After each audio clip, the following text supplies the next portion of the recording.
ഈ ദുരന്ത ബാധിത മേഖലയിൽ സാധ്യമായ എല്ലാ സംവിധാനങ്ങളും ഉപയോഗിച്ചുകൊണ്ട് നമ്മുടെ മനുഷ്യരെ പുറത്തു കൊണ്ടുവരിക. ഇനി മണ്ണിനടിയിൽ കുടുങ്ങിക്കിടക്കുന്നവരെ അടക്കം ഇനിയും മണ്ണിനടിയിൽ ജീവൻ അവശേഷിക്കുന്നുണ്ടോ എന്നൊന്നും നമുക്കറിഞ്ഞുകൂടാ. നമ്മുടെ ആളുകൾ, നമ്മൾ നേരത്തെ പറഞ്ഞതുപോലെ 2 ദിവസം മുൻപ് നമ്മളെപ്പോലെ സംസാരിച്ച്, നമ്മളെപ്പോലെ സന്തോഷിച്ച് അത്താഴം കഴിച്ച് കിടന്നുറങ്ങിയ മനുഷ്യരാണ്. പലരും മണ്ണിനടിയിലേക്ക് ആണ്ടുപോയിരിക്കുന്നു. അവരുടെ സ്വപ്നങ്ങളുടെയും അവരുടെ ജീവിതത്തിൻ്റെയും മുകളിലേക്കാണ് ആ മണ്ണും ചെളിയും കല്ലുമെല്ലാം വന്നടിഞ്ഞത്. അതിനിടയിൽ നിന്ന് അവരെ പെറുക്കിയെടുക്കുകയാണ്, അങ്ങനെ തന്നെ പറയേണ്ടി വരും. കാരണം അത്രമാത്രം വലിയൊരു ദുരന്തമാണ് സംഭവിച്ചിരിക്കുന്നത്. നമ്മുടെ മുൻപിൽ ഇതുപോലൊരു ദുരന്തം ഇതിനു മുൻപ് ഉണ്ടായിട്ടുണ്ടോ എന്ന് ചോദിച്ചാൽ ഇല്ല എന്ന് പറയേണ്ടി വരും. പ്രളയം നമ്മൾ കണ്ടിട്ടുണ്ട്, പക്ഷേ അത് കേരളം മുഴുവൻ ബാധിച്ചതായിരുന്നു. പക്ഷേ ഇത് അതിനപ്പുറത്തേക്ക് ഒരു പ്രത്യേക പ്രദേശം മാത്രം കേന്ദ്രീകരിച്ചുകൊണ്ട് ഭൂമി ഇങ്ങനെ ഉള്ളുപൊട്ടി ഇറങ്ങി വന്നപ്പോൾ അതിലേക്ക് ആണ്ടുപോയത് എത്രയോ മനുഷ്യജീവനുകളാണ്. 270 മനുഷ്യജീവനുകൾ അതിൽ പൊലിഞ്ഞു പോയിരിക്കുന്നു. അത് സ്ഥിരീകരിച്ച കണക്കാണ്. ഇനി സ്ഥിരീകരിക്കാത്ത കണക്കുകൾ എത്രയോ ബാക്കി നിൽക്കുന്നു. എത്രയോ മനുഷ്യരെ കാണാനുണ്ട്. ഇപ്പോഴും അതിൻ്റെ ഒരു അതിഭയങ്കരമായൊരു ചിത്രം നമ്മുടെ മുന്നിൽ നിൽക്കുകയാണ്. മുണ്ടക്കൈ എന്ന് പറയുന്ന, ചൂരൽമല എന്ന് പറയുന്ന നാട് ഇനി നമ്മുടെ ഇടയിൽ ഇല്ല എന്ന് പറയേണ്ടി വരും. പുഞ്ചിരിമട്ടം എന്ന് പറയുന്ന സ്ഥലത്താണ് ഈ ഉരുൾപൊട്ടലിൻ്റെ തുടക്കം. പേരിൽ പോലും പുഞ്ചിരിയുള്ളൊരു നാട്. പക്ഷേ ആ നാടിപ്പോൾ ഒരു കണ്ണീർ പുഴയായി നമ്മുടെ മുന്നിലൂടെ ഒഴുകുന്ന കാഴ്ചയാണ് ഈ ദൃശ്യങ്ങളിലടക്കം നമുക്ക് കാണാൻ കഴിയുന്നത്. പക്ഷേ അപ്പോഴും ഈ മനുഷ്യരെ ചേർത്ത് പിടിക്കാൻ ഈ നാട് ഒരുമയോടെ ഒന്നിച്ചിറങ്ങുന്നു എന്ന് കാണുമ്പോൾ മെല്ലെ ഒരു ആശ്വാസമുണ്ട്.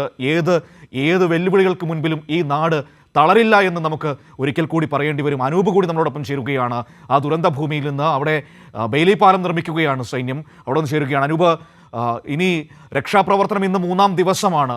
മണ്ണിനടിയിൽ ഇപ്പോഴും രക്ഷാപ്രവർത്തകർ ഓരോ മിനിറ്റിലും തേടി ചെന്നുകൊണ്ടിരിക്കുകയാണ്. അത് മനുഷ്യസാധ്യമായ രീതിയിൽ യന്ത്രഭാഗങ്ങൾ ഉപയോഗിച്ചുകൊണ്ട് എല്ലാ തരത്തിലും. ഇപ്പോൾ ബെയിലി പാലം കൂടി നിർമ്മിച്ചുകൊണ്ടിരിക്കുകയാണ്. കുറച്ചുകൂടി എളുപ്പത്തിൽ രക്ഷാപ്രവർത്തനം സാധ്യമാകുന്ന തരത്തിൽ. അതിന് നിർമ്മാണം എവിടം വരെയായി?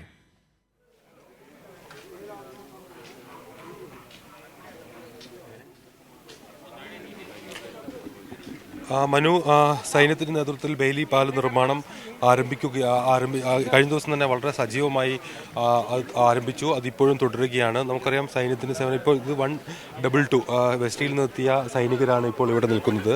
ഇന്നലെ വളരെ ദുർഘടമായ പല മേഖലകളിലേക്കും അവരെത്തി ഈ രക്ഷാപ്രവർത്തനത്തിൽ പങ്കെടുക്കുന്ന ഒരു സാഹചര്യമുണ്ടായിരുന്നു. അപ്പോൾ ഇപ്പോൾ നമ്മൾ അവരോട് സംസാരിക്കുമ്പോൾ അവർ ഈ ഏതെല്ലാം വിധത്തിലുള്ള പ്രതിസന്ധികളാണ് അവർ നേരിട്ടത് രക്ഷാപ്രവർത്തനത്തിൽ എന്ന് വിശദീകരിക്കുകയായിരുന്നു. ദുർഘടം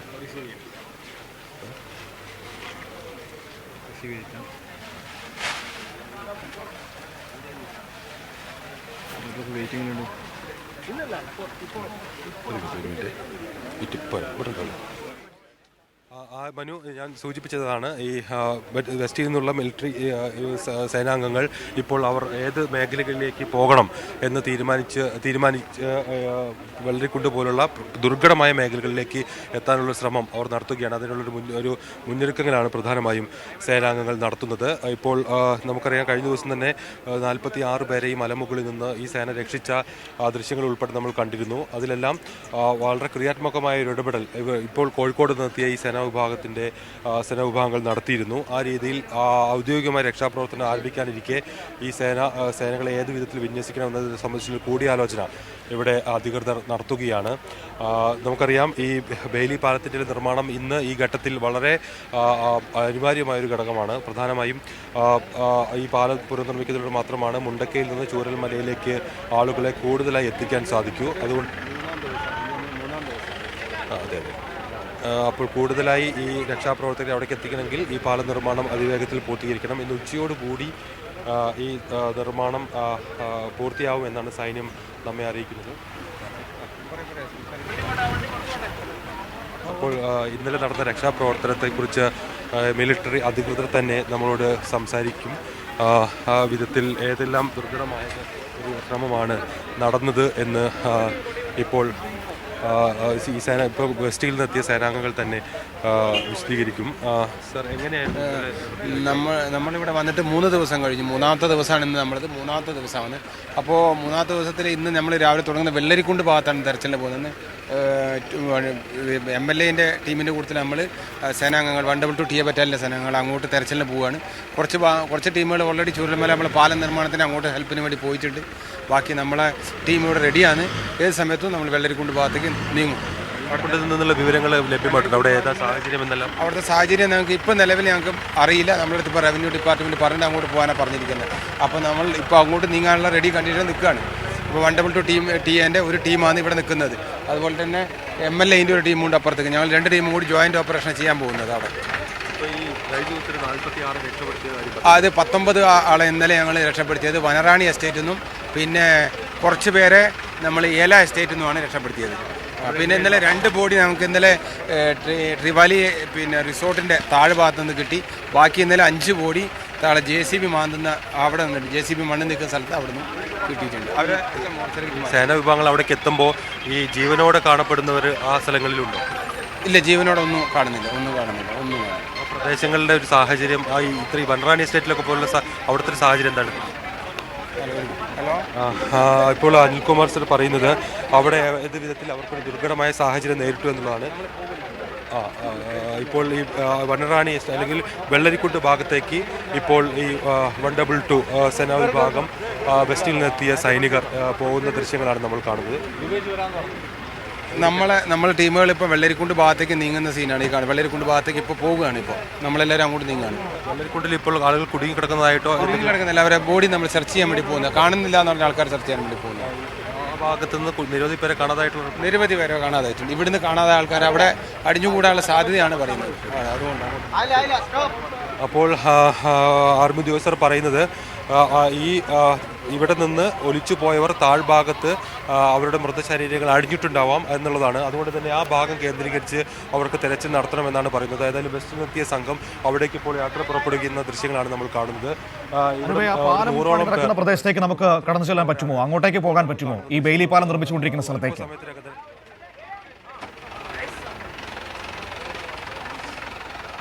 തീർച്ചയായും നമ്മൾ അതിന്റെ തൊട്ട് സമീപത്താണുള്ളത്. നിർമ്മാണം തൊട്ടരികിൽ നടക്കുന്നു. അത് ഇപ്പോൾ വിവിധ സേനാ വിഭാഗങ്ങൾ സംയുക്തമായി നമുക്ക് അല്പദൂരം അങ്ങോട്ട് സഞ്ചരിക്കേണ്ടതും വരും. നമ്മൾ ദീർഘദൂരം അവിടെ നിന്ന് താഴെ നിന്ന് നടന്നാണ് ഇവിടേക്ക് എത്തേണ്ടത്. അതുകൊണ്ട് തന്നെ അല്പസമയത്തിനകം ഇപ്പോൾ നമ്മൾ ഈ സേനാ വിഭാഗങ്ങൾ ഈ വെള്ളരിക്കുണ്ട്, പ്രത്യേകിച്ച് ഈ വെള്ളരിക്കുണ്ടിലാണ് പ്രധാനമായും ഈ മൃതശരീര ഭാഗങ്ങൾ ഇവിടെ നിന്ന് ഒഴുകിപ്പോയിട്ടുണ്ടെങ്കിൽ എത്തിപ്പെടാനുള്ള സാധ്യത. അത് വളരെ ഗൗരവമുള്ളൊരു കാര്യമാണ്. അവിടേക്ക് സേനാ വിഭാഗങ്ങൾ എത്തുക എന്നുള്ളത് വളരെ പ്രധാനപ്പെട്ടതാണ്. അത്രയും ദുർഘടമായിട്ടുള്ളൊരു മേഖല കൂടിയാണ് അവിടെ സേനാ വിഭാഗങ്ങളുടെ തിരച്ചിൽ ഉൾപ്പെടെ ആ രീതിയിൽ ക്രമീകരിക്കേണ്ടതുണ്ട്. അതിനായുള്ള അവർ മുന്നോട്ട് പോവുകയാണ്. ഏതായാലും അല്പസമയത്തിനകം തന്നെ ബെയിലി പാലം നിർമ്മാണവും ആ ദുരന്ത മേഖലയിലേക്ക് നമ്മൾ എത്തിച്ചേരും. ഈ ദുരന്ത മേഖലയിൽ ഇന്നിപ്പോൾ 3-ാം ദിവസമാണ്. ഈ 3-ാം ദിവസത്തിലേക്ക് തെരച്ചിലെത്തുമ്പോൾ ഇത്രയും വലിയൊരു ദുരന്തമായതുകൊണ്ട് തന്നെ ആളുകളെ ജീവനോടെ കണ്ടെത്താൻ സാധിക്കുമോ എന്നത് നമുക്കറിയില്ല. കാരണം അത്രമാത്രം ഭീകരമായ അന്തരീക്ഷമാണ്. പക്ഷേ എങ്കിൽ പോലും ഓരോ മിനിറ്റിലും രക്ഷാപ്രവർത്തകർ ഏറ്റവും ജാഗ്രതയോടെ മണ്ണിനടിയിൽ മനുഷ്യരെ തിരഞ്ഞുകൊണ്ടിരിക്കുന്ന ഒരു കാഴ്ചയാണ് നമ്മൾ അവിടെ നിന്ന് കാണുന്നത്. സത്യം പറഞ്ഞാൽ അത് ഉള്ളുലയ്ക്കുന്നുണ്ട്, അത്രമാത്രം സങ്കടപ്പെടുത്തുന്നുണ്ട്, നമ്മുടെ ശബ്ദത്തെ പോലും ബാധിക്കുന്നുണ്ട്. അനൂപ്, എനിക്ക് മനസ്സിലാക്കാൻ പറ്റുന്നുണ്ട് ഇന്നത്തെ കാലാവസ്ഥ എങ്ങനെയാണ്? ഇപ്പോൾ മഴയുണ്ടോ? പുഴയിലെ ജലനിരപ്പ് എങ്ങനെയാണ്? ഇന്ന് ഈ സമയം അനുകൂലമാണോ സാഹചര്യങ്ങൾ രക്ഷാപ്രവർത്തനത്തിന്, തെരച്ചിലിന്?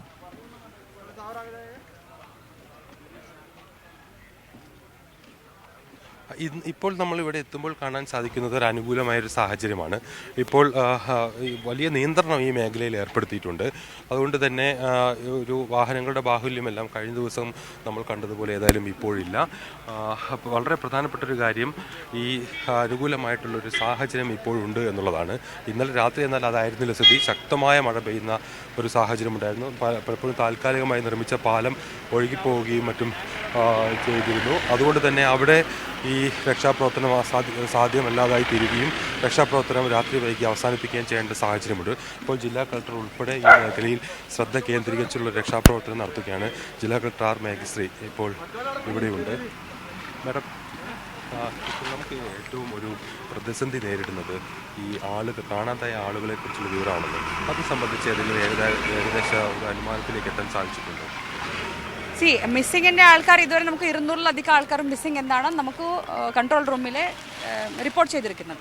അത് വെച്ചിട്ട് നമ്മൾ ക്യാമ്പിലുള്ള ആൾക്കാരിൻ്റെ അടുത്ത, പിന്നെ ബാക്കിയുള്ള വേറെ റിലേറ്റീവ്സിൻ്റെ വീട്ടിലൊക്കെ പോയ ആൾക്കാരിൻ്റെ അടുത്തൊക്കെ എല്ലാം നമ്മൾ ഡേറ്റാസ് കളക്ട് ചെയ്യുന്നുണ്ട്. സോ അതിൻ്റെ ഒരു സ്പെഷ്യൽ ടീം തന്നെ അവിടെ ഇരുന്നിട്ട് കൈകാര്യം ചെയ്യുന്നുണ്ട്. ഓക്കെ, അതിൻ്റെ കണക്കുകൾ ലഭ്യമായി തുടങ്ങിയോ?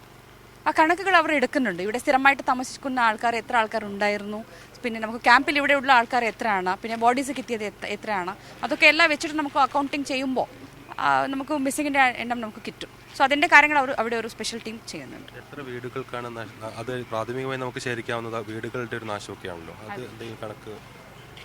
ഇല്ല, നമുക്ക് ഫസ്റ്റ് ഇപ്പോൾ റെസ്ക്യൂ ഓപ്പറേഷനാണ് നമ്മളെ ഏറ്റവും ഇമ്പോർട്ടൻ്റ് ആയിട്ടുള്ള ഒരു മിഷൻ ആയിരുന്നു.